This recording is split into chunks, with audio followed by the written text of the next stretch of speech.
Computer. Okay, we are now recording. And so welcome tonight. This will be our last group Zoom because I have you all scheduled for one-on-one Zooms because I thought it'd be a good way of giving you feedback. If you went into gradebook, all of you except a couple, and I emailed you if I had some trouble opening up your interview thing, but I've gone through all the interviews and I'm going to talk to you about the interview that you did in those one-on-ones plus some other things related to the course, and they'll last for about a half hour. So if you haven't signed up, do the Dougal and do that. Many spots are taken up, but also if you can do one on any of those days during the day, you know, I'm open to that also. So I just need to know in case you would want to do it on one of those days, but you got knocked out of the night times. So if you do have opportunity to come in during the day for a half hour or so, I'm open to that. Just email me and let me know, and I'll see if I can fit that into my schedule. So I just want to make sure you know that. And those of you who will listen to this online or on YouTube, do the same thing. So what we're going to do tonight is sort of look at what you've been reading in Gallos and see how it really intercepts with Theory U. And then I'm going to give you a short exposure to the idea of prototyping. For those of you who will be taking me in 801, this will help to give you some of the insight that will happen in 801. And those of you who are not will probably do the same thing, whoever you have in 801 next quarter.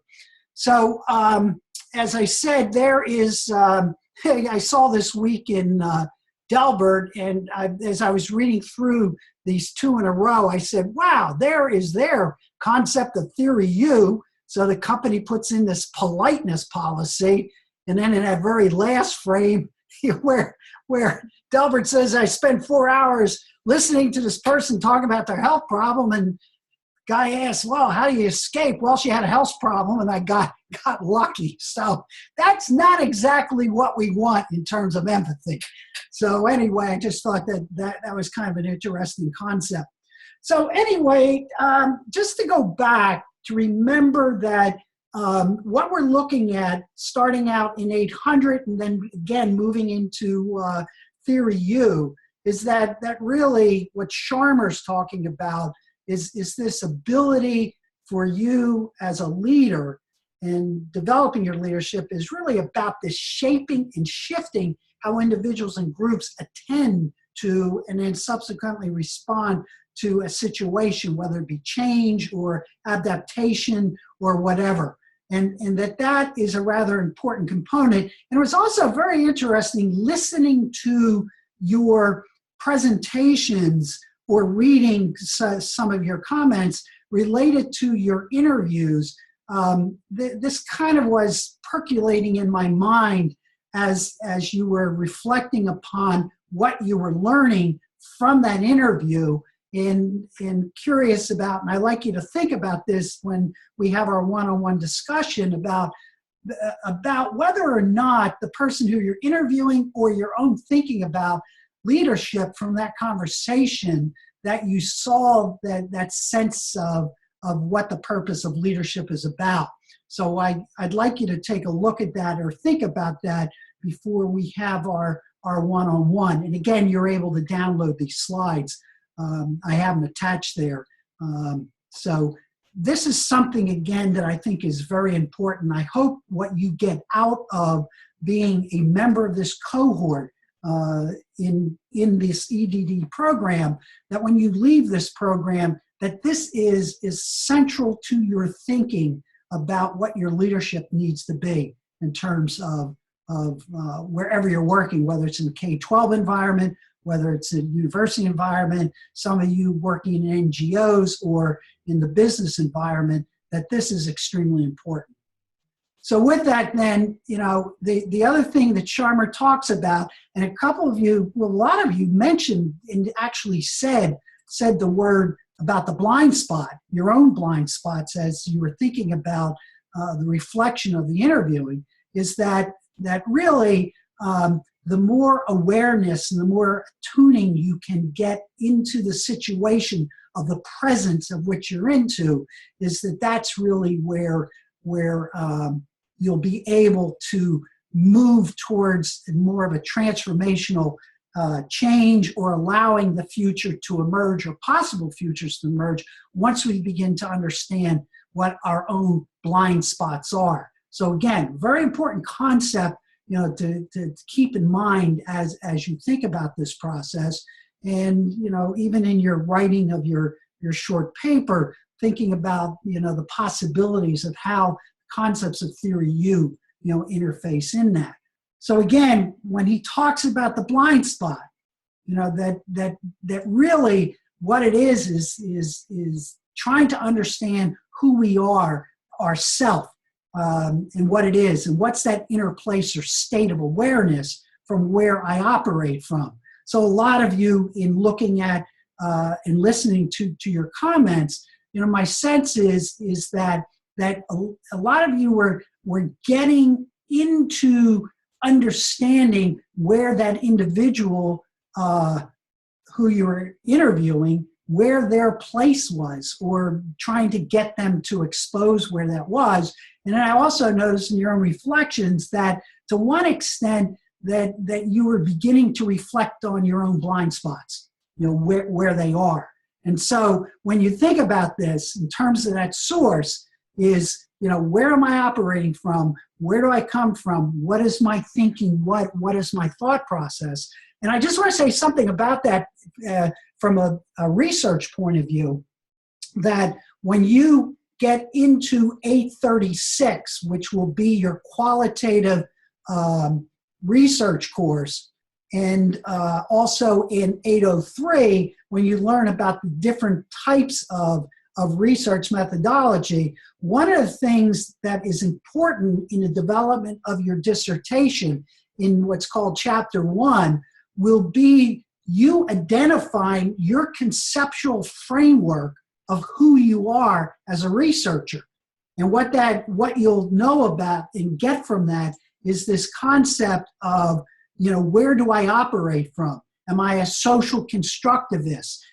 And do I believe in ontology? Do I believe in epistemology? Now, maybe these words don't mean anything to you right now, but when you get into your research study and begin to find your own source of who you are as a researcher, also, that this you'll be able to truly identify and be able to, to begin to talk about this quite a bit. So I'm just kind of giving an advanced organizer to kind of place this in your own thinking, that as a researcher, when you go into your research courses, you will begin to explore your source of who you are as a researcher, but that source also will have a lot to do with how you perceive the world. So, for example, epistemology, if you have a lot of interest in how does knowledge come about, how do we create knowledge? Well, philosophically, you're coming from a epistemological point of view. Or if you're trying to understand what reality is all about, well, that's the study of ontology. So these are important concepts for you to begin to get a sense of. And the more you go into these courses down the road, it's going to help you to really see who I am, myself, what it is, what my source is. So before I go on, any comments or thoughts about just what I said?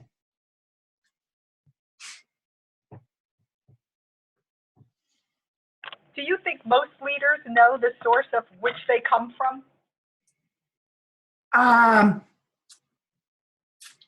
Well, probably not.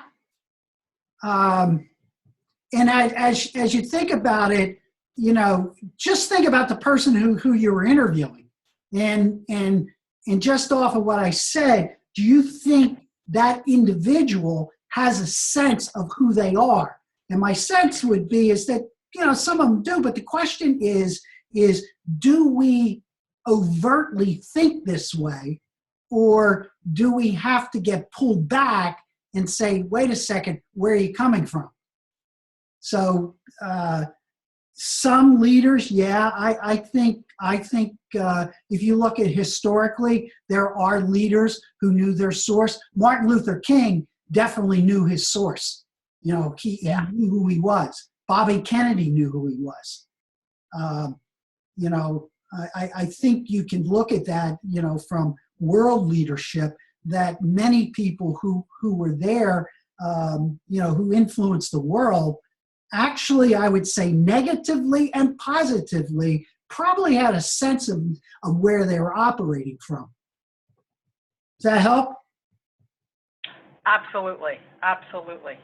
I think in the business construct, or in a like for-profit organization, I think a lot of them may know who they are, but they might not know the construct or the true academic construct for it, or they may have components of various ones because they're still finding their path. Yeah. I would say. Yeah, that's a good point.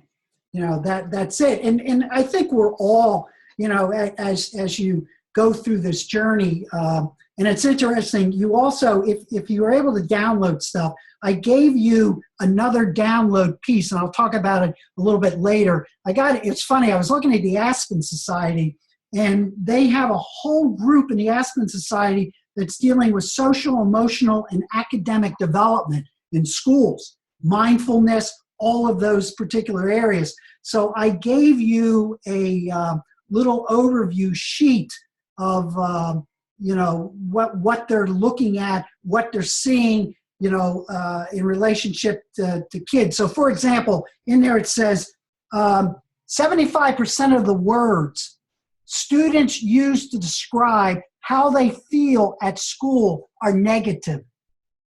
Now think about that from Theory U. You know, it's kind of an interesting concept.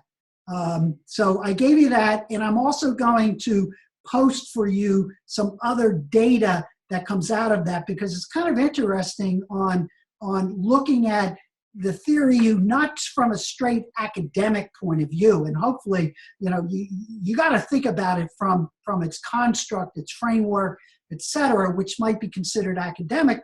But even as you look at what Sharma is attempting to do, it's really how do you apply it in the field. So in education, not just in the K-12, but also in the college level and also in the business level, this idea of mindfulness, which basically underpins the concept of presencing, is something that we're beginning to get a better handle on.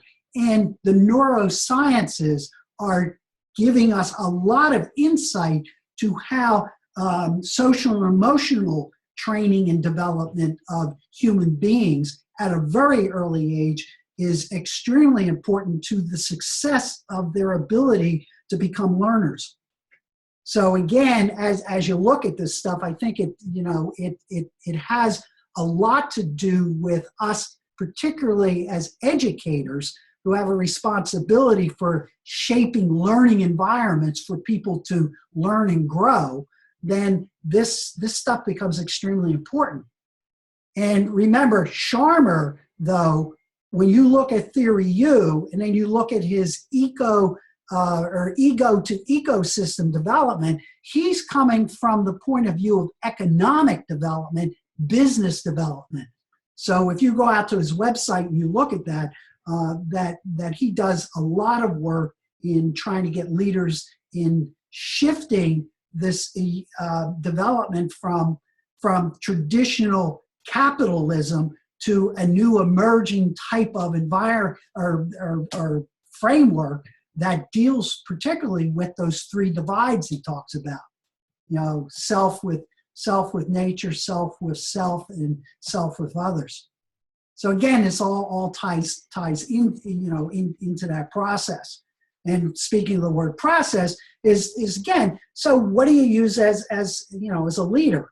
So if you go back to that cartoon, that I showed you in the beginning, well, we have this policy now that we're going to have politeness in our organization, and that you're not to interrupt anybody while they're talking, which would be empathetic listening, but then you see how it gets interpreted. So the question then is, what are the processes that a leader uses to allow their source to emerge? And so these are things, hopefully, that as you are developing yourself as a leader, as a person who interacts with other people, get them to begin to understand who they are, then the results are what is produced by a leader.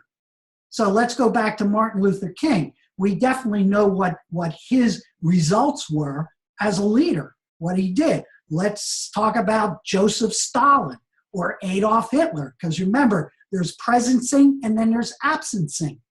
So that's, that framework there, I think, is pretty simple, but it's powerful in trying to understand who you are as a human being, and then taking on the role of leadership. These are kind of the steps that you got to think about, and the more you think about it, the less blind spots you're going to have. Does this make sense? Comments? Yes.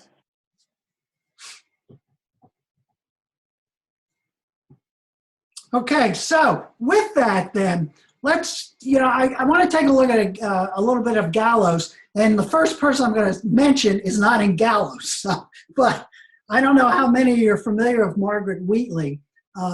She wrote a book back in the late 90s, Leadership in the New Sciences, and there is the way in which she defines, a good leader. So you can take a look at that. And what you're going to see in all of these, and the next several ones will be from Gallos, but really, think about what you've been looking at and what we've been talking about. But here's what she really believes is important in relationship to what leadership is about. Okay, so there's Wheatley. And again, I'm going to put a couple of these up because I want you to think about this and reflect upon your own interviews as you were interacting with these people, and then also your little group project of trying to deal with that whole concept of acting in the world, and how that comes about. So a lot of these quotes that you're going to see has a lot to do with how do we act in the world as opposed to on the world. So I think Margaret Wheatley is a very interesting person. She's one of the individuals that did quite a bit of work with the Army in getting it to rethink its chain of command. And what has happened because of a lot of her work in the Army is that you'll see that decision-making has been diffused through the Army, particularly on battlefields, by allowing the people closest to the battle to make those types of judgments instead of going up the chain of command. So a lot of different approaches. I don't know how many of you have served in the military, but again, there seems to be this shift in that process of what it is. And I think if you saw that General McChrystal's video I had, I believe it was in 801, or not 801, but in 800, about how he has, he really buys into what she's talking about in terms of what leadership is about. So that's Margaret Wheatley. And then the one that you read, Ron Heifetz, obviously, because you read Heifetz and Linsky in your 800 course, but this was in the introduction in the Gallos book, because Heifetz wrote the introduction. But again, here it is. Leadership is the process of mobilizing progress. It's fostering people's adaptive capacities, to take on these tough problems that we face, and it's about enabling change. So one of the underlying themes that you see throughout the Gallos book particularly is that leadership has a lot to do with getting people to come to grips with change, understanding what change is all about, that it's there, it's not going to go away, but more importantly is then how do you create a learning environment that will encourage and promote change processes so you can adapt to the complexities of the world that's going on around you.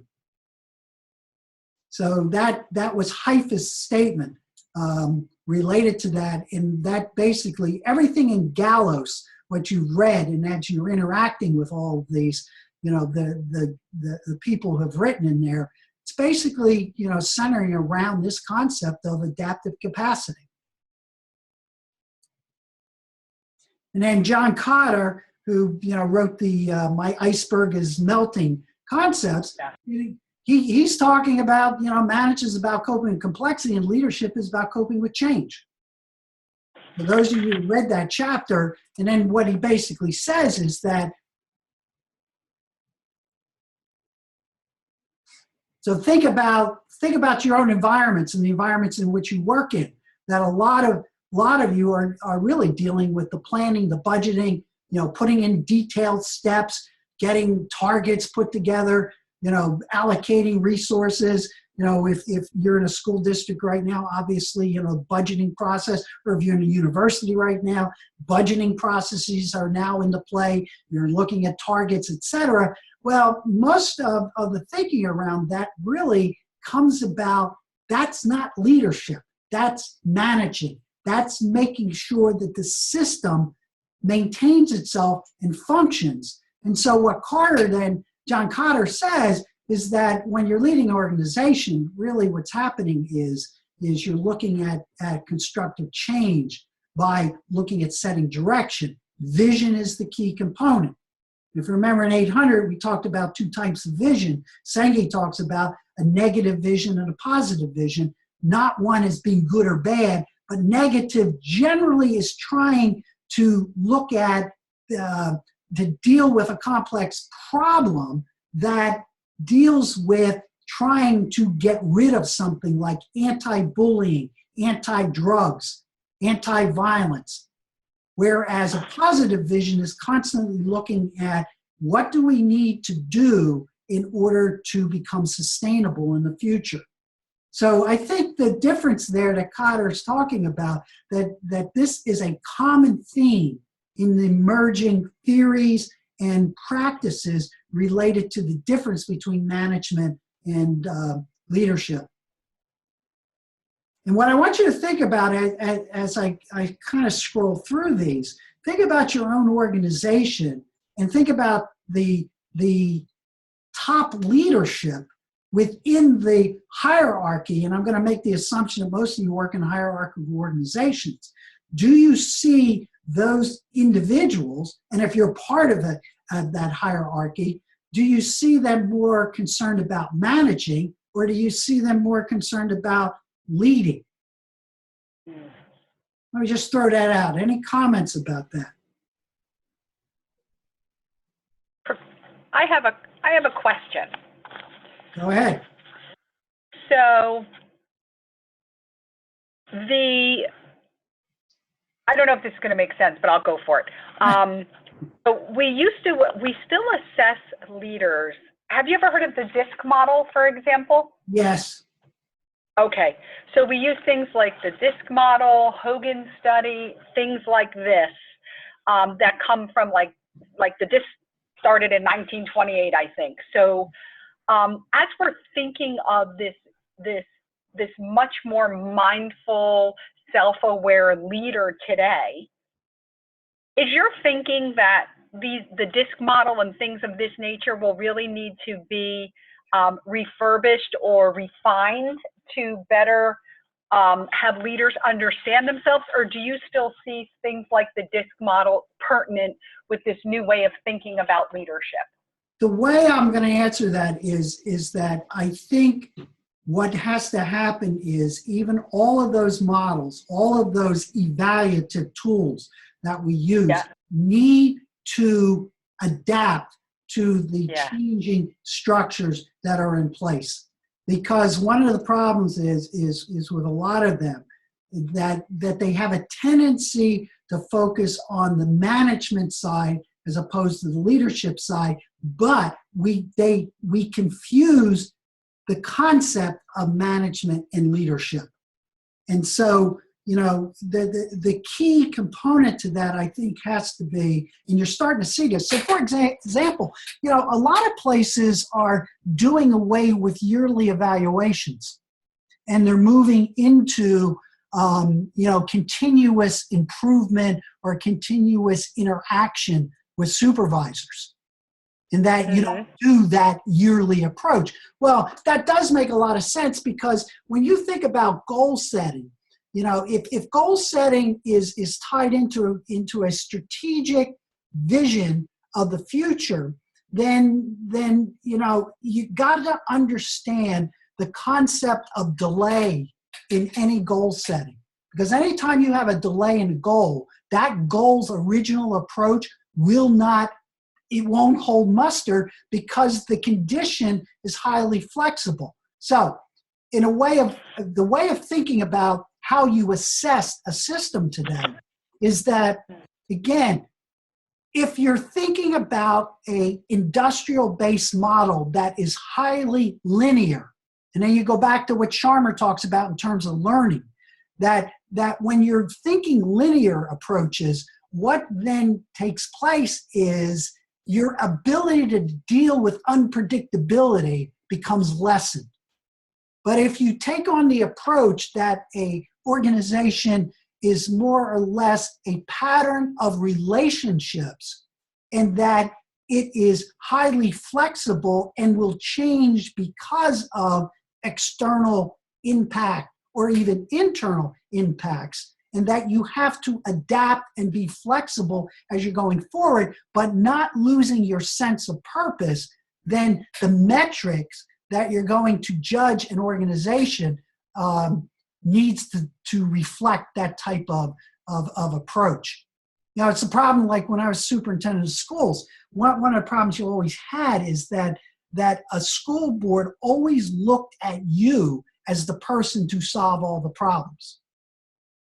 And that the problem is with that model today is that the complexity of the issues that we're dealing with is Sengi used to call it, and a lot of other people call it, is that we have this concept of the hero leader, and that you're hired because it's your responsibility to solve all the problems, as opposed to, no, it is your responsibility to create an environment where the system, in essence, is able to solve the problem, as opposed to one individual. So I don't know if that helps your initial question, but what I think what you really got to look at is my answer to it would be yes, they have to become much more adaptable in terms of what they're looking at, and reflect many of these emerging concepts about what leadership is about, and maybe separate out leadership from management, where you can judge management on more quantitative metrics, but leadership, you've got to use qualitative measurement. No, that was really helpful, because I feel like we are still using these older valuative models, and we need to find some new ones or refine these. Yeah. So that's really helpful. And and I agree completely with everything you said. That was really insightful. Yeah, and the other side of it is if you go back to thinking about, again, the systems thinking that you were exposed to in 800, and think about, I know those of you who had me, I gave you, the archetypes. And the archetypes are based upon feedback loops. And so if you begin to think about assessment or as a process of feedback, then you begin to think about assessment as a nonlinear process, and you begin to understand that it has to build in adaptability for dealing with unpredictable situations that happen all the time, because that's what real life's all about. So, yeah. And you know what's ironic about all this? You could be like a type of leader like we're talking about here with these quotes, But if you're in an organization that's not quite to this point, you may not actually be considered a leader when you truly are, just because of the system within which you find yourself. Yep. So then it's you trying to work to almost enlighten those around you, which could be a slow process. Well, yeah, well, the word there is slow, and that's very true. So, for example, since you bring that up, is that one of the problems we're having culturally right now is with automation and technology, because automation and technology is changing so rapidly that we do not have the capacity as human beings to absorb the rapid change. And so what the tendency is, and remember when Heifetz and Linsky were talking about adaptive and technical changes, that our tendency then is to fight change. So if you think back to your grandparents or great-grandparents, at the turn of when the 20th century was coming around, what was beginning to emerge then? You had automobiles, you had electricity, you had newfangled things like phonographs coming into play, you had radio. Think about that as a change process. Now think about what's going on with nanotechnology, genetic engineering, the new quantum computers that are going to be emerging soon, the rapid development, particularly in the neurosciences, and how technology that once a product comes out, it is totally obsolete the second you buy it. The flow of information is so rapid, you're seeing it. What's happening to people is that they're getting so overloaded. Now, back in 1970s, there was a gentleman by the name of Alvin Toffler. Do any of you remember the book that he wrote? Alvin Toffler. Sounds so familiar. Yeah. The book was called Future Shock. And the book was all about the rapid changes that were starting in the 70s and the inability for people to deal with that change. And now when you look at it in 2017, Kurzweil talks about exponential growth, that it is expanding so quickly that our minds don't have the ability to process the information. And so what happens is, so if you just look at what Cotter's talking about, your ability to lead through the vision about futures and working with strategies to feel that people, to reduce the anxiety, and you'll see that in a couple minutes on one of the other slides.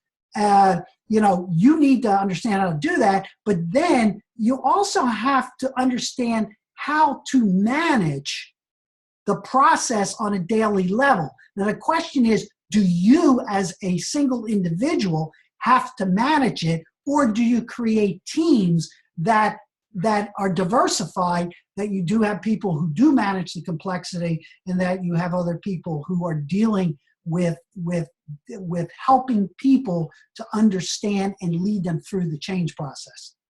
So that's really what we're faced with. And then that Jim Collins article that's in there just basically talks about the levels of leadership within an organization, where he talks about high capacity individuals leading all the way up to executives. But what he says, and it's very interesting, is humility plus will, understanding, which I look at open will, open mind, open heart, equals that level 5.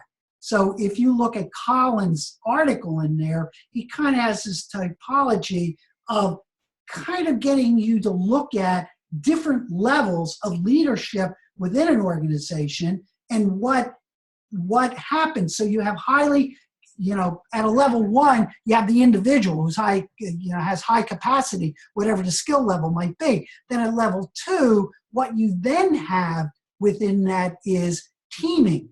So you have cross-disciplinary teams. You have teams that function well together, and then you have competent managers who can, oversee the daily operations of that. Then you begin to move into the effective leaders, which really then move to that high level of executiveness, which deals with the bigger view, deals with the ability to see, what the possibilities are, and then using Sharma's concept of, the executive can get people to understand how to let go, to let come.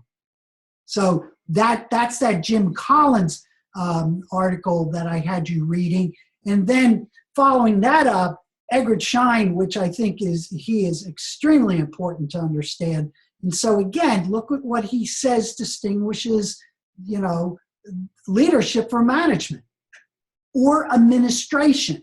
So it, is the leader creates and changes the culture, whereas the manager or the administrators act within the structure itself. And I think that's a very important concept, to understand. Now, you need both, obviously, because if you remember what Peter Senge said is that organizations do matter. You need them. It's how we as human beings organize ourselves. But again, the underlying mental models that we use, do we use that industrial linear approach, or do we start developing, this concept that's coming out of ecology and living systems, where really organizations are patterns of relationships? So this is something to think about. And then what Schein says is, now think about what Edgar Schein says, and Schein has worked in Otto has used his work, and you'll see this, that really the skills to get an organization to learn from the leadership point of view is that, again, new levels of perception and insight into realities of the world and into him or herself. That's that source issue again. He also talks about you have to have high levels of motivation to go through the pain. That's an important word, the pain of learning and change. So if you think about Heifetz and Linsky, when they talked about leadership on the line, that the biggest problem, that the deeper the change, the more learning that's going to have to take place within individuals, the harder it is then to get people to do that. And you have to create these environments that they feel secure in learning. And so the next thing Schein says in that article was emotional strength to manage one's own and others' anxiety as learning and change becomes a way of life. So how do you manage this rapid change? And one of the problems, and I'll tell you quite frankly, in school systems, particularly in K-12 environments, is that teachers, because of the structure, what has happened is that ability to deal with complex change and this ever-growing, relationship between learning and technology and neurosciences, our structure has really put people within those organizations at a very grave disadvantage, because we've isolated each other and we have specialized so much that we create, the buzzword is silos, that it's hard to get people to break out of those silos to, begin to deal with new patterns of learning, new patterns of information flow, new designs of curriculum, et cetera. So I think that's something, that you need to think about. And then also he talks about new skills in analyzing and changing cultural assumptions. And we're not talking about cultural necessarily in relationship to nationality. We're talking about changing cultural assumptions within a particular building or within a particular organization.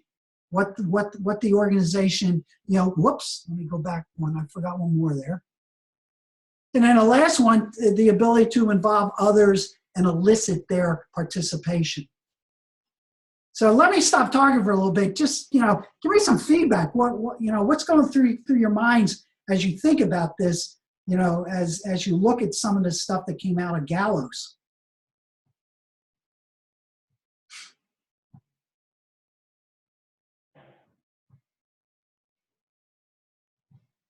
All right, I'll talk again. It's quiet. I waited.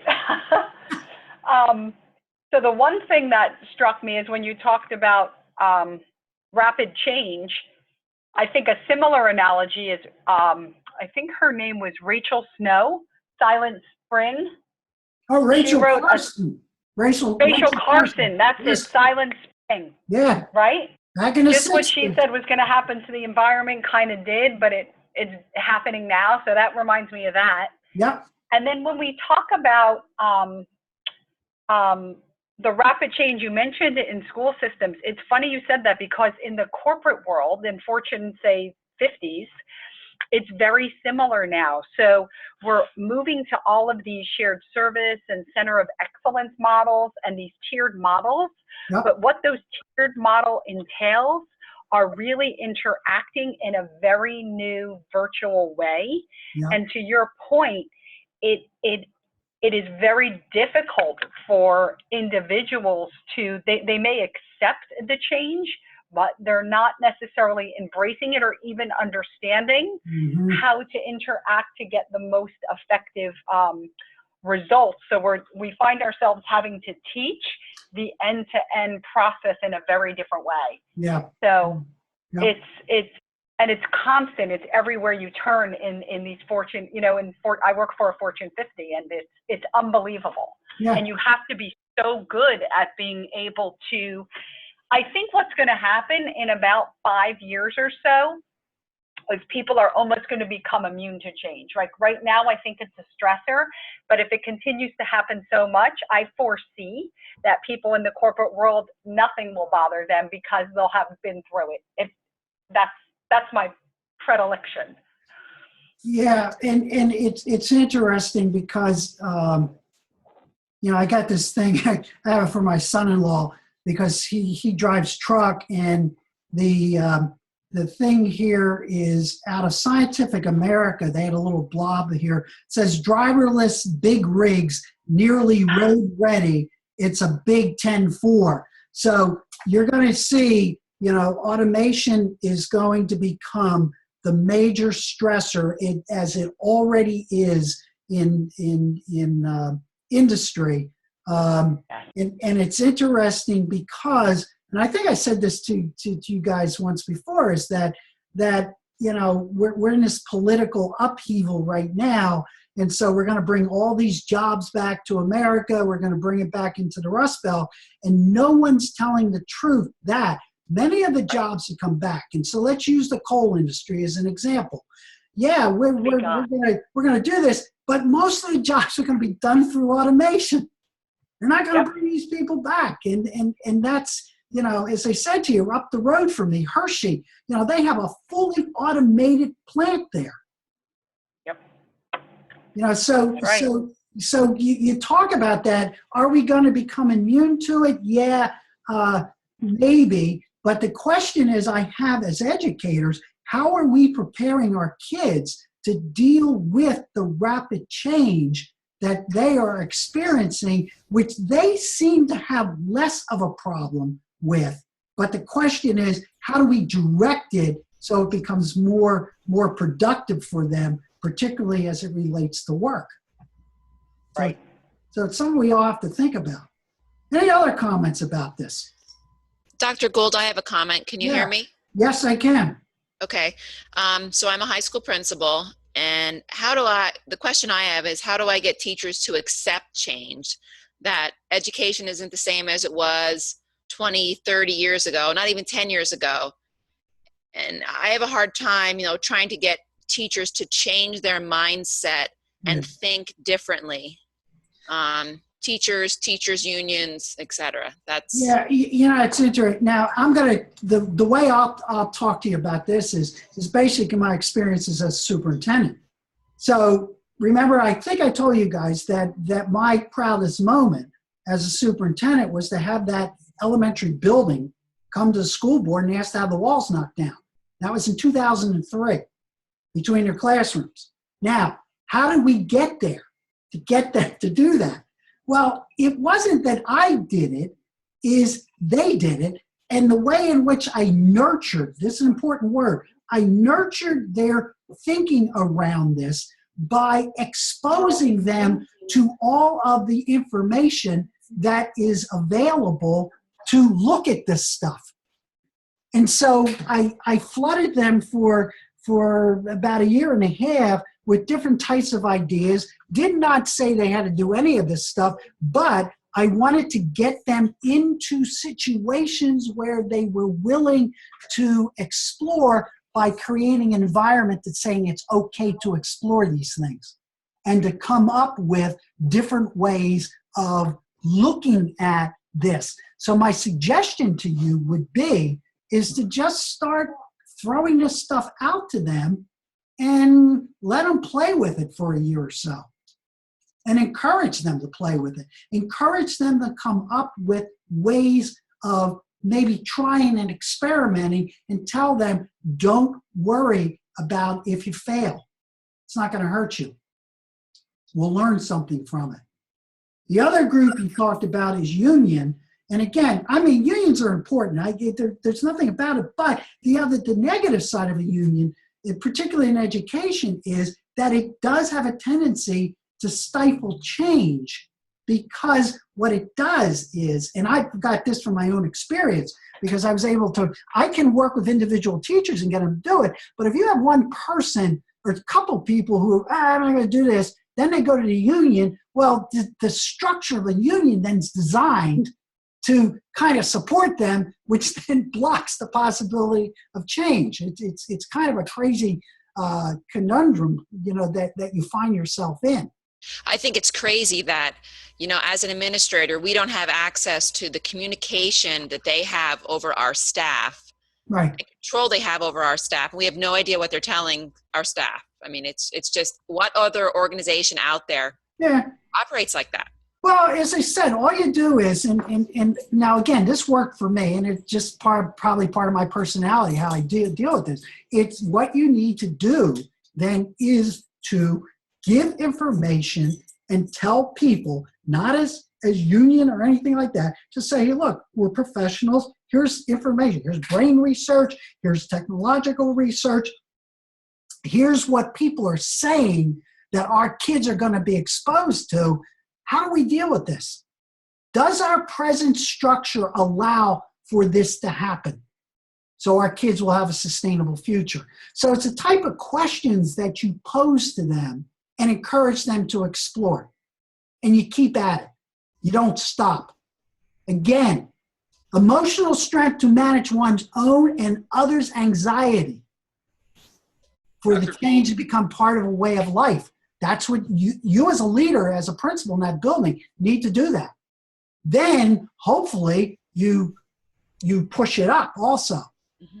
Talk to the administration, talk to the school board, part of that, central office.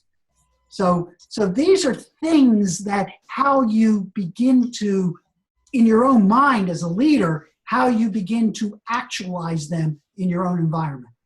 Thank you. Okay? Dr. Gould? Yes. And Nicole, maybe I'm on the other end. I'm a teacher in a very union pro city in Philadelphia. Oh, really? That's surprising. I didn't know that. But yeah, okay. Teachers want to change, but at the same time, you're still judged by the old methods. Yep. In our school right now, you have STEM is really big. Right. Teachers, they want to push technology, but in the end, the system judges us on how well you do on the state exam. Right. And they could care less if your kids could be great at STEM, right, and invent one of those quantum computers, and the people downtown don't care about it. All they want to know is how well you do on that old-fashioned pencil and paper test that they give us every May. So the question, I always would say about that is does that, just the way you put that, does that become a point of dialogue and discussion throughout the system? And is it nurtured? If the union is the spokesperson for teachers who believe that, does the union articulate that in a way to get to a dialogue with administration? See, I don't think know if that's- they really, if they don't open a dialogue. I think more they kind of trying to shove it down the throat of administration. Like, yeah, I know, and you can't do that. You need Yeah. to cut this out. It's really just stifling everybody's achievement. Yeah. Well, and the other side of it is, okay, so the other question is, so if you're in a building that's kind of really getting into this and finding kids are getting energized to it, how do you get parents energized around it then? So once you get the parents energized around it, and then you begin to say, hey, this is what we got to do, but here's some of the constraints that we're facing, called statewide testing. So maybe what we got to do is talk to our legislators. Maybe you got to talk to your legislator. How do we get to change those things? Now, I'm going to tell you, what's going to be really interesting is with the new administration, namely Betsy DeVos, that the silver lining of this might be that we might be able to get to do some of these things. Yeah, that's how I look at it. Because, so for example, and I'll get this posted for you guys. There's this guy, Brian Alexander, who's up in Vermont. He serves on 2 school boards. He's a futurist. He does this weekly future trends talk. They're up on YouTube, etc. And really interesting. I contacted him, sent him stuff. I'm going to kind of maybe do some work with him. But he had a guy on from Stanford the other day that was talking about why the free market system does not work in education and it doesn't work in healthcare. Now, and I'll send you the thing. It runs for about 45 minutes. I'll get it out to all you guys because it's really interesting. But so, for example, when you compare private schools that surround a very poor, performing, let's say, urban building, and that the graduation rates are very high in the private schools, and the number of kids going to college are very high. And when you look at the low amount of kids from that high school, that's an urban high school in an inner city, very few kids are going to college. Do you know what they found? The number one reason why that happens, this might blow your mind. Number one reason it happens. Anybody, take a guess. What you need to increase the amount of kids in that urban school to get them to go to college or get them into college. There's one group of professionals in that building that will make that happen if they do one thing with that group of people. Who has the responsibility for nurturing those kids to think about the future? Teachers? No. Coaches? Parents. No. Coaches. Friends. No. They're professionals within the school itself. Counselors? Yes, counselors. So what you see in these high prestigious schools that private schools, the counseling ratio at the 11th, 12th grade is like 1 to 20. And their primary job is to serve as the marketing person for the kid to get them into college. Now, what is it in, let's say, a high school in Philadelphia? Right now, Dr. Gould, my school, we have about 2,400 students. Yeah. We have 5 counselors. Yeah. And we just insane. added one in January. Yeah, it's insane. Yeah.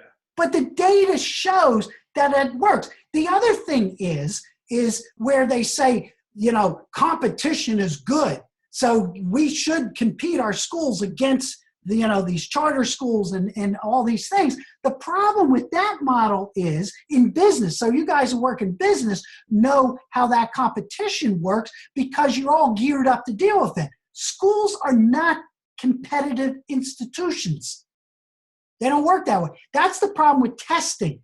Because what testing does, it creates this false sense of competition, which we're not designed to deal with. So the models that we use are totally inappropriate when you're looking at free market approaches to dealing with education and also healthcare. And you'll hear why he talks about that. So for example, I was a superintendent of schools and had to at times talk to the community about closing a building. What happens when you try to do that? Those of you in school district, what happens when you try to close a building? Chaos. Yeah, from who? Parents. Parents. Why? They don't like change. No, it's not that they don't like change. They don't like the inconvenience of moving their kid from an institution that's within their own environment.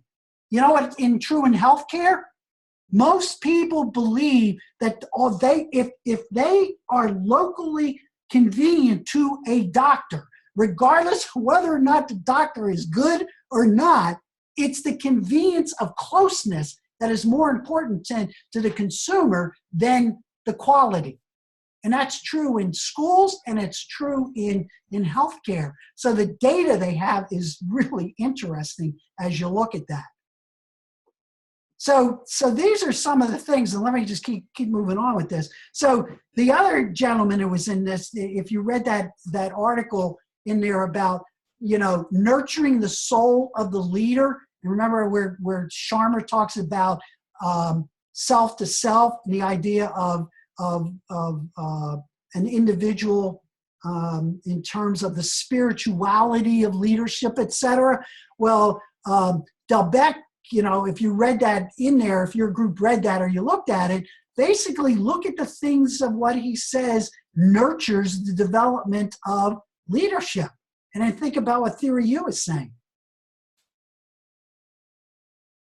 Improved capacity to listen, more patience with others, greater adaptability, more hopefulness in times of difficulty, greater overall serenity and trust, more confidence in using, personal, competencies, deeper knowledge of self, so in self-limitations. So when you look at that article that was in the Gallos book related to that, a lot of these concepts relate very well to what Sharma's talking about, particularly as you go down the U and you begin to look at, and I'll get just to this slide right now, patience, look at your persistence and diligence, think of all the things that were stated. Then when you look at the internal qualities, think about what I've just given you, open mind, open heart, and will, what they come into play when he talks about that.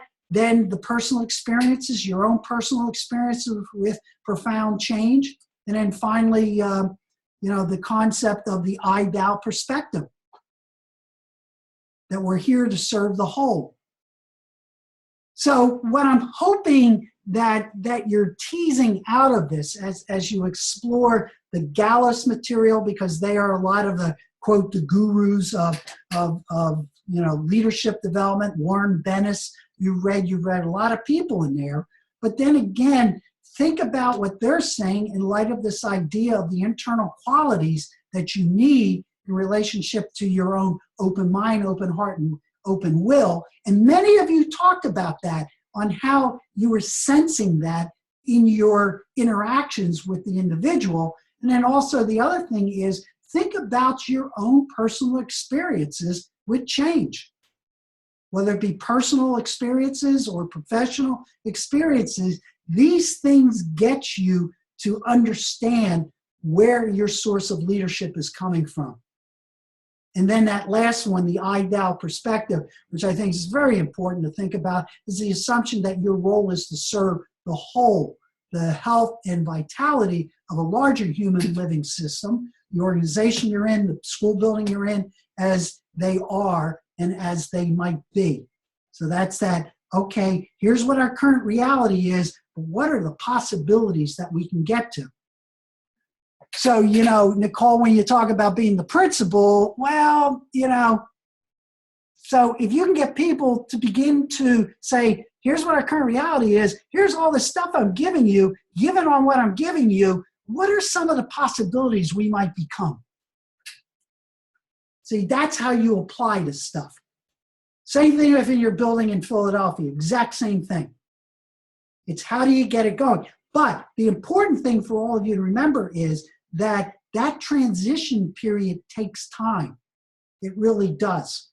And you got to be willing to understand that, because if you don't, you're going to drive yourself nuts, because nothing will get done. You'll get so frustrated because what you're trying to do is draw people into the ability to move forward, but you're all psyched up to do it. They're not yet. Well, you got to take your energy of where you're psyched up is to kind of transpose it and to, diffuse it into the system to get people to feel that it's okay for them to get psyched up. So I think that's what's important, And if they're part of the process, don't they then have a tendency to feel that they've contributed to the solution? You got it. Yep. And then they start to kind of mind shift a little bit? Yep. That's what it's all about. So let's just, let's look at the current reality in terms of our country right now. Look at what's happening, given what happened in the election, given all the protests, given the energy, no matter where it is, where the energy, what's happening. There is an emergence of something, a new pattern of relationships are beginning to emerge, and they are clashing with old structures right now. Interesting process right now if you look at it from the point of theory U. So these are things, that I really like you to think about. And then what we're going to do, and what he's talking about really in his second book, ecosystems to ecosystems. And again, what he's talking about here is that if you're in an ecosystem awareness, you're really driven, as he says, by concerns and intentions from our small self. I'm the center of the universe. It's who I am. And what Sharma talks about is this small s, the small self, needs to emerge into the large S. And what that then leads into is this ecosystem awareness, where we're really driven by the concerns and the intentions from our emerging or essential self, who we are. Who I care about, what I care about, what drives me, what moves me forward to this sense of commonality and a common sense of direction about possibilities of the future. So he uses the word ecosystem, coming from I to ecosystem, which now means that I'm looking at the totality of the system. I have total awareness of the system and the interactions that are in the system.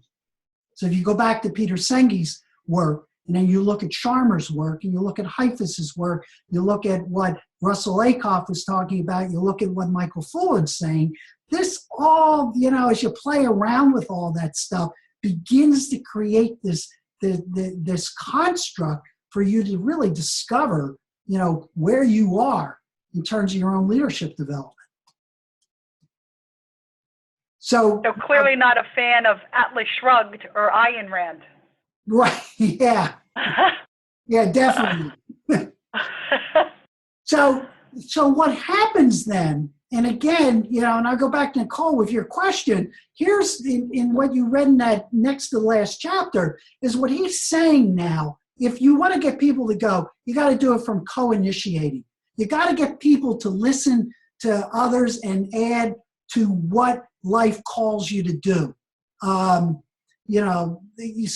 you ask people, collectively to begin to explore from listening to each other, what's emerging out of this. Then this co-sensing begins to emerge. So you go to a place of most potential and you listen with your mind and your heart is wide open. So again, think about,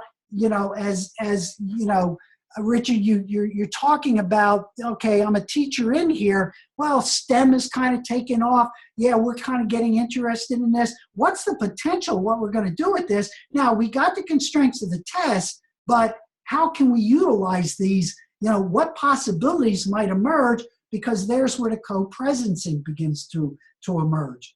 We retreat, we reflect, we allow inner knowledge to emerge, which then leads us to this co-creation. we begin to create prototypes of possibilities. So how does STEM impact the performance level of kids on our present assessment? That might be the question that we begin to explore and see how those maker labs that we might put into place within a building or anything of that nature helps us now to both co-create the possibility, which ends up into a co-evolving where we really develop, innovative ecosystems within our buildings by seeing and acting from the possibilities of the future. But it's done collectively. So when you read that, I think it was the next to the last chapter, he talks about how do you put this stuff together? Well, it's co-initiating, co-sensing. It's done in terms of groups and working collaboratively together. That's why those of you who've had me for all the courses, I keep you in teams. I keep you working in teams so that you can co-learn and co-create together. And what will happen, those of you who have me in 801, you're going then to move into really learning to integrate by doing, because you're going to create something over a 10-week period of time. You're going to create an entirely new learning environment for human beings. So again, what he says, what Chalmers says, is that all learning is about how we interact in the world and the types of capacities developed from our interactions. So again, how do we act, in the world? How do we make these things take place? And then finally, just real quick, and then I'll just stop and then give questions. So just so you know what's going to happen in terms of prototyping and what, as you go up to you, and a lot of you talked about prototyping, is that really what prototyping is about is taking ideas. And what you're doing is you take these ideas and then you create some form of tangible expression. So you build something. You use your hands to express what your thinking is about. And Kelly, so one of the books that you will have, David Kelly, who is one of the co-founders of IDEO, which is the major design firm, and you'll see that you have to get a book by Tim Brown, who is the president of IDEO. What you're going to play around with is that you're going to fail often to succeed sooner. So you're going to generate all types of ideas, all types of possibilities, because that's what you do in prototyping.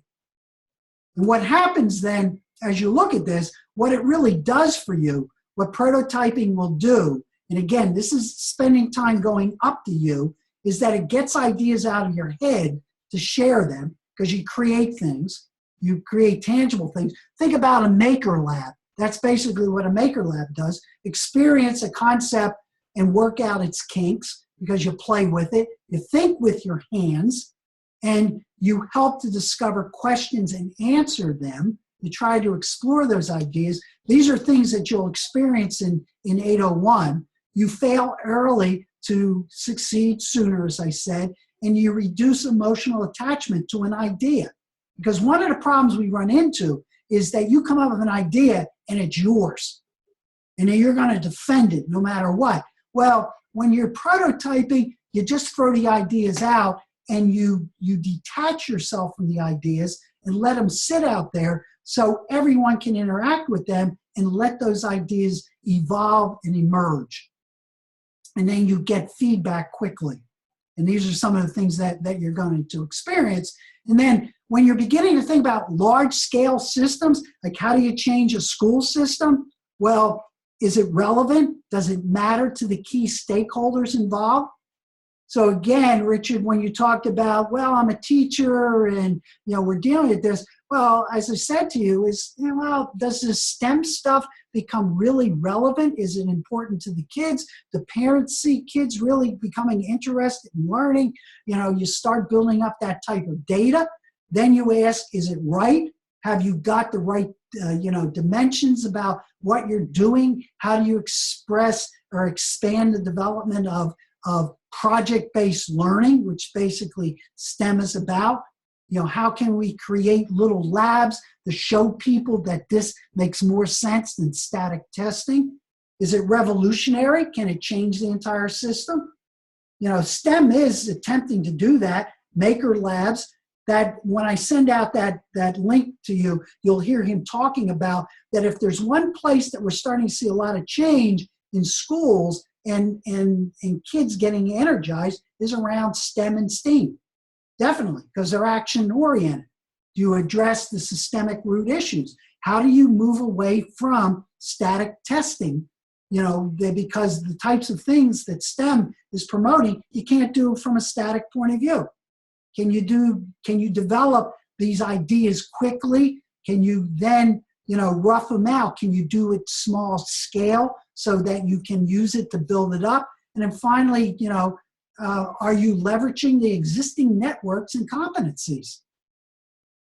So again, you know, getting parents involved becomes important. Talking to legislators, talking to business people, you know, trying to create new patterns of relationship is really what allows for the emergence of a lot of ideas once you create a cauldron within your environment for the possibilities to emerge. These are the things you got to do. And you talk to any innovator, you talk to anyone who's entrepreneurial, they'll tell you these are the things they do. So the question is, can schools teach entrepreneurship and can they become entrepreneurial themselves within this environment of change? Theory U helps you, systems thinking helps you. They're the tools that at least get you to think about that. So I'm going to stop there. Comments, questions, thoughts? Good stuff. Yeah, last one, can it be scaled, which becomes very important then. Yeah, it's interesting, you know, material as you begin to look at this stuff. I'm going to just stop the share. You know, as you look at all of this, you know, it's the types of things. I hope you walk away from this course with a sense that, yeah, there's some stuff here I can use in my own realities. Pardon me. Keyboard battery's low. Oh, my keyboard battery's low. Okay. So, you know, that, and we'll talk about this. I kind of set this up for you to think about. So when we get into our one-to-one conversations, you know, we'll talk about this a little bit, you know, in relationship to your interviews, but, you know, how you're reacting, you know, some of these ideas. So that's all I got to say. I think NCSI is coming on, so I got to get you guys off so I can watch that now. So anyway, so that's it. Any comments, questions? If not, you are free to go. If you think of stuff, save it for our one-on-one. If not, you know, you can email me or, you know, drop me a line. I'll try to get a couple of these things out that I mentioned to you tomorrow. Either I'll post them into week 9 for you to look at, or I'll send an email out with links. Okay? Professor Gould, I have 2 questions. Yes. One is, my mailbox isn't full, and I know you graded our interviews, but I didn't get any feedback. I didn't get the email. What I said, you're going to get feedback when I talk to you one-on-one. Ah, okay, good. And then the second question I have is, yeah, sorry about that.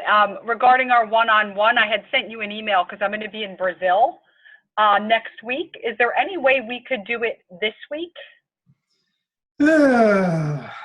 Brazil, we have really bad reception a lot of times. So maybe Friday morning. If you send me a couple times Friday morning, I probably can do it Friday morning.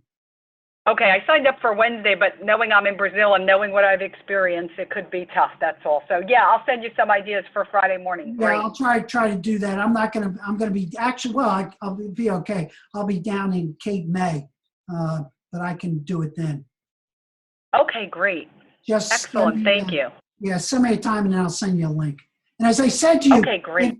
And as I said to the rest of you, if some of those times are working for you and you want to do it during the day next week, let me know a time and I'll see if I can put it in.